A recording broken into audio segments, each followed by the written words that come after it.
Right, this is the setup where I'm busy testing the new Meade drive system, and it's being run by an Arduino.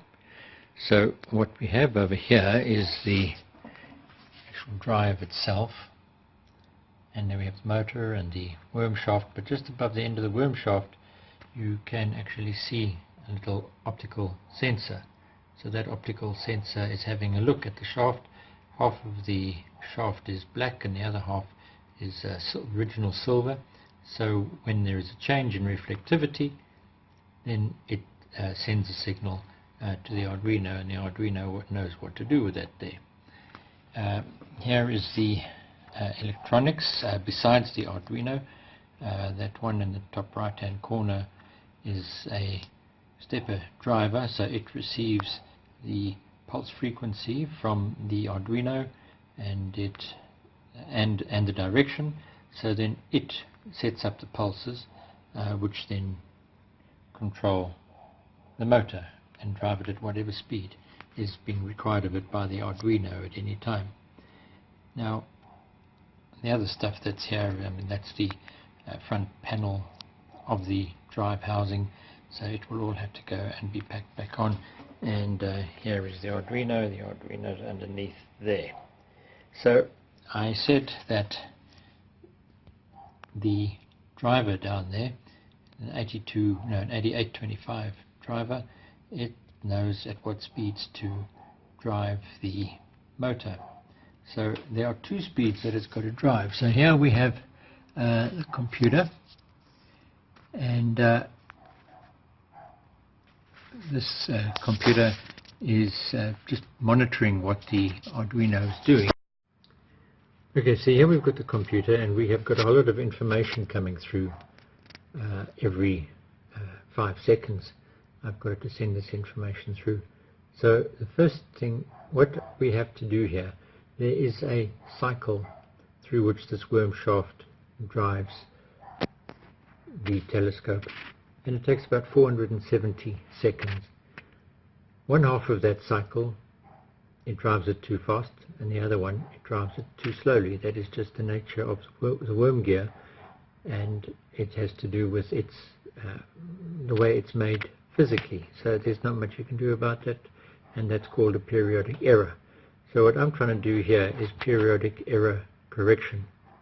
Now the cycle count I've got there is a value in seconds, and it takes about 470 seconds for the worm shaft to complete one cycle. So what I am able to do is I can determine what speed I need to run the motor at depending upon where we are in the cycle. So what I have told it to do is that at 235 seconds I want it to change to the faster speed. So if we have a look now, we can see the speed, the frequency is about 45, and at 235 seconds that speed should go up.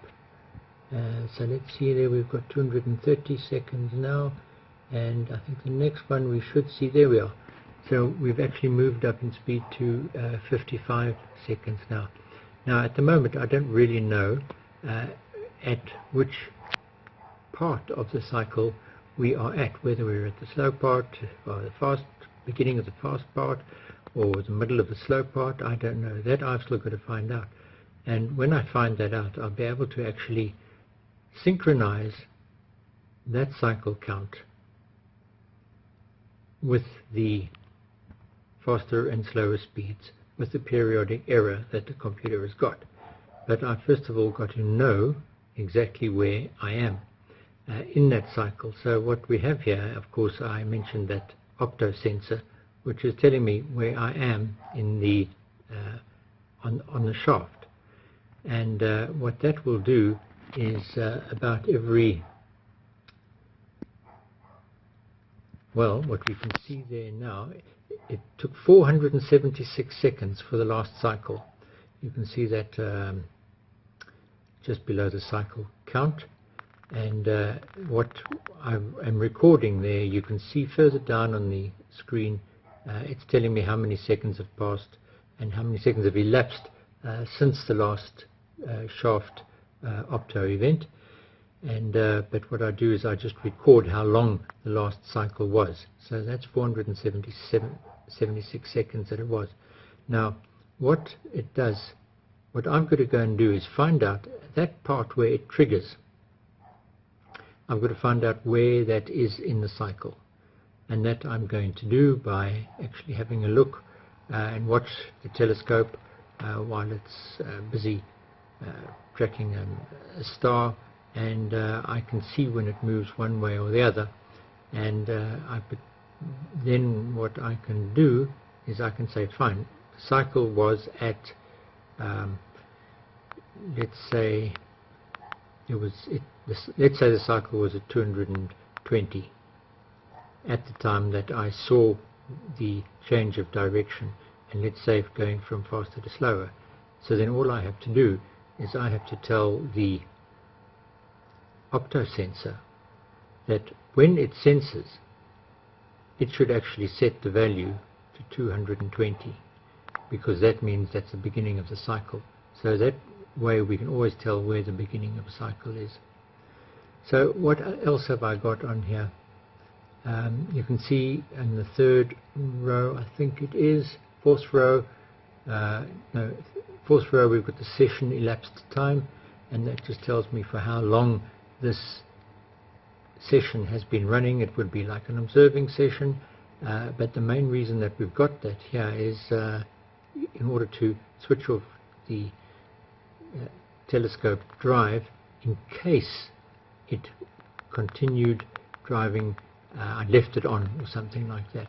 So it says there after the 1585 seconds, it says there if it goes over 3600 seconds, which is 60 minutes, that it will automatically switch off the drive. The shaft trig pin down below that is the sensor. It's telling me in what state the sensor is that's actually looking at the shaft and at the opto shaft. So at the moment it's looking at a black part. When it looks at a white part, that will go to a 1. The direction is just telling me whether the drive is actually moving in the normal following sidereal or whether it's going reverse. So at the moment it's going westwards, which is forwards, and it will be tracking properly. If I go and press the button on the paddle, so here we have the paddle, and if I increase that speed, well, actually if I go backwards, then what that's showing me is that frequency of pulses going through has changed down to 220, down to 22 hertz now, and once that's reverted, now we're still going westwards now. If I didn't have those frequency figures rapidly running across the screen, we would have actually seen westwards change into eastwards. If we go below that, we've got the track speed value. That just tells me what is the setting, how fast will tracking go. Will it go 2 times, 4 times, or 6 times? So what I can do is I can actually switch it here. This only comes into effect if I press an east or west button. So if I'm here, I'm going to 4, and what we should do now is see the track speed value go to 4. There we are, it's gone to 4. And if I go to 8, I think I've actually made 8 6, because 8 times faster makes it too fast, and the stepper motor can't keep up with it. So I will have to sort that out in due course. So the speed that you can see in the third line, we've got the pulse width. Now that is the width of the pulse that's going to the stepper. The shorter the pulses are, of course, the higher the frequency. So I've also got the frequency in view there. You can see the frequency is 45 Hertz. So if I want to go a bit faster, so at the moment I'm going to go west and faster, we will see that frequency jump up, and it's jumped up to 90, so that's doubled. So that's twice the speed. So it reverts then back to the 45 that it's actually on at the moment. Now what I'm having a look at over here, at some stage I see the cycle count is 142. At some stage, I think it's when it gets to 235, it will hit the part of the cycle that I have, just for a number's sake, determined to be where the motor needs to start driving a little bit faster. In other words, the gear shaft is driving it a little bit slower than it should, so the motor actually speeds up to counteract that. So we can see that the speed is 45 now. It's possible that when I started doing this little video that it was actually on 55. I didn't particularly notice, but if we hang on here for another, well, until 235 seconds, so that's about a minute from now, we should actually see the speed increase. What we can see here is, since the last opto sense occurred, it's 459 seconds since that happened. Now I've noticed that at about 470 it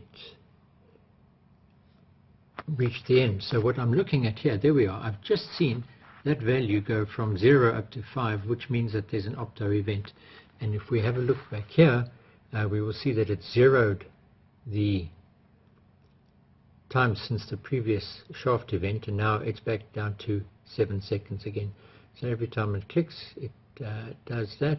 And what we can see there is the last full cycle was 476 seconds, which is exactly what the previous full cycle was.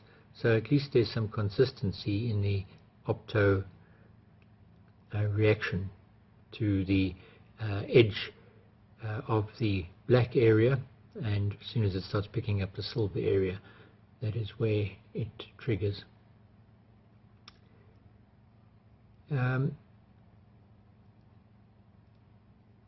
Yeah, I think that's about all for now. What will happen, the brighter areas on the shaft is actually more like maybe 20% of the full shaft, so I've actually painted over the pretty well the about 80% of it, so it's only on that short piece. But now the software makes sure that it only reacts to where it goes silver, where it goes to the shiny part. The opto sensor, of course, does notice the difference between the silver and the black again, but the computer has been told to disregard that change of state. The only change of state it is interested in is going from dark to silver. What we have in this section over here, this is where the transistor and some passive components are actually looking at the signal that's coming from the opto sensor. So that comes down here and into there, and all that really is doing is the transistor is just amplifying it, and then it's sending it through from there, and that goes to a plug, and that plug is actually part of the wiring that is is part of the drive mechanism. So it will go through there and comes along this ribbon cable here and gets into the Arduino. So that's how the Arduino knows what's going on over there. It receives that signal of the opto sensor via this little circuit here. So what's going to happen still is all these circuits here and wiring have actually got to be put onto a PC board, which I'm going to put into the drive housing. And eventually one day what I'll also do is I'm going to use a Arduino Pro Mini, which is small enough that it will also be able to fit inside the drive housing. But while still in the sort of early development and debugging stages, it's easier for me to use the Arduino, as I have been doing up to now, with it just hanging out of the back. So what I can see now has happened is the opto sensor has sensed that we've gone over the black area again, so that means there's no reflection coming back, no signal, so it went down to 0. And the system, of course, didn't pick that up. You can still see that the recent shaft elapsed is something like 213 seconds, so it did not react to it on the way going from shiny back to black again. What I've done there is, besides I've got a little bit of debouncing in the program, but then I've also got this big fat capacitor over there, make sure that as the signal, as the sort of light sensor gradually sort of changes, it might actually bounce up and down a little bit as it senses dark and then light and dark and light. That capacitor makes sure that we only have one transition from dark to light, and then more importantly that it's only one transition from light to dark, because if it bounces up and down then it might see that as a normal trigger, which it shouldn't do. So it's not seeing that. That's why we can actually see this shaft value over here continue to increase there, now above 260 seconds. And well, I suppose that's about it. I did not mention that cycle count. All that's doing is counting the number of seconds since the start of the next cycle. And of course the next cycle is triggered by the opto sensor, and it's triggered at a particular number or particular value between about 0 and 476. And what it does, it's not supposed to, of course, if it hits 470, the whole idea is that it should restart at 0 again. So there is a little calculation that's being done inside the program which says, okay, if it's going over 470, and it probably looks as though I'll have to set it to 476, that it will then, if it goes over that, then it's programmed to say, okay, subtract 476, and that takes it back to 0, so it starts up from 0 again. What I've also got is if I'm going backwards and it senses I'm going back down below 0, then it adds 476 and it starts going backwards from 476, so that cycle count stays in the range of 0 to 476.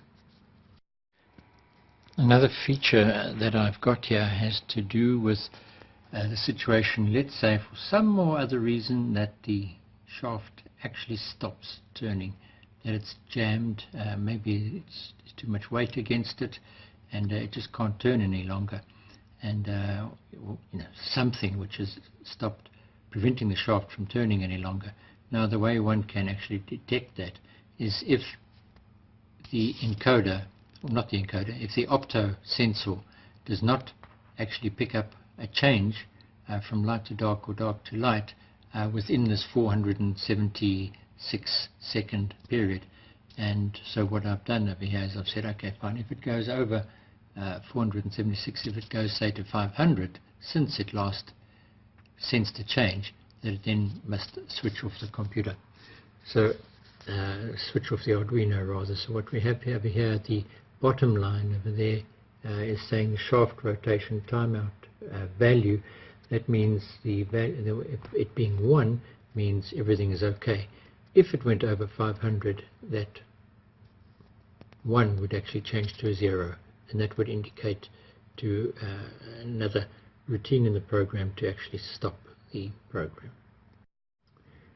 You can see that the session elapsed time is 860 odd seconds, and earlier when we were looking at this it was already at 1500 seconds.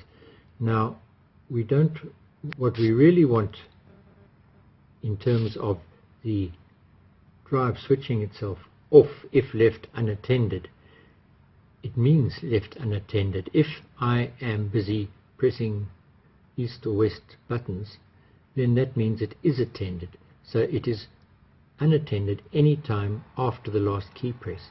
So what I did in this last little demonstration is I pressed an east button and I pressed a west button, and what that did, it zeroed the session elapsed time, so that it would always be for say in this case 60 minutes after the last east or west button that I pressed. Another factor that has to be borne in mind is when tracking, say at 2 or 4 or nominally 8 times the speed, the shaft, if going westward all that time, would actually complete a revolution in much less than 470 seconds. For instance, if it was 4 times faster, it would get there in about 120 seconds. So and that means it would go out of sync with the counter, because the cycle counter, it has to know where in the cycle it must be to know what speed to go at. So what actually also happens then is the cycle count will change accordingly. So if the motor is running 4 times faster, then the cycle count will also go 4 times faster. So what I'm going to do here is I'm going to actually press the west button, and it's set on 2 times. So that means instead of going up by 5 at the moment, because it's every 5 seconds, what we will see is the cycle count will go up by 10 every 5 seconds. Okay, so now I'm going to press the westerly button at twice the normal speed, and we'll actually be able to see that cycle count, instead of it going up by 5 every 5 seconds, it's going to go up by 10 every 5 seconds. So here we go, pressing the button now. So that means it is going faster, and we can actually see the frequency has changed to 90. It was 45, so it's doubled the frequency, and that cycle count has gone to 93 and to 103. And so that means the cycle count, the position in the periodic error cycle, is being kept in sync with the rotation of the shaft. And if I go eastwards, that means the number has to reverse. So here I'm going eastwards, and then we're at 136, and the next one is at 126, and the next one is at 116. So what that is doing is it's keeping track with where the shaft is. I've released the eastward button now, so it should resume moving forward at the normal 5. So then we went from 105 to 110.